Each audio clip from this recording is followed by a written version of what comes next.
আরো রয়েছেন আমাদের এনসিপি নেতৃবৃন্দ, পাশাপাশি বাংলাদেশ জামায়াত ইসলামের পৌর এবং উপজেলা পর্যায়ে নেতৃবৃন্দ এবং আমার সামনে উপস্থিত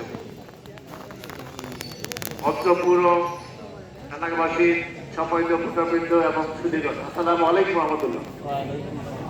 আসলে আমরা ইফতার মুহূর্তে সংক্ষিপ্ত আলোচনা সভা এখানে আমরা সব উপস্থিত হয়েছি একমাত্র কারণ, সেটা হচ্ছে মহান আন্দোলনের সন্তুষ্টি অর্জন।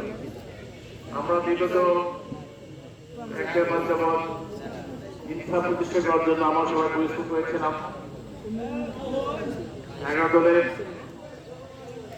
সকল নেতৃবৃন্দ তথা এই বক্সিগঞ্জ উপজেলার সম্মানিত ভোটারবৃন্দ পরিশ্রম করেছিল একটি ন্যায় ভিত্তিক, হিংসা ভিত্তিক, বৈষম্যমুক্ত একটি গণতান্ত্রিক রাষ্ট্র প্রতিষ্ঠা করার জন্য।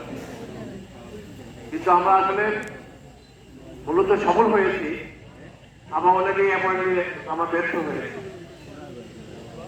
সফল হয়েছে আমার এই জন্য যে আমাদের যে মেহনত পরিশ্রম আল্লাহ এখনো কবুল করে, আমাদের অবশ্যই ঘাটতি হয়েছে।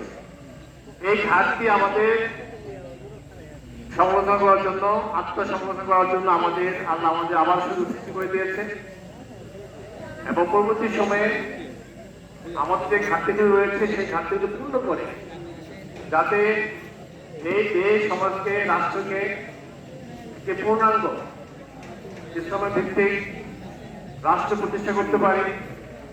সেজন্য আমরা তথা 11 দল যারা রয়েছে আমাদের কাছ থেকে আমরা সবাই আশা করবো যে পুরোপুরি ভাবে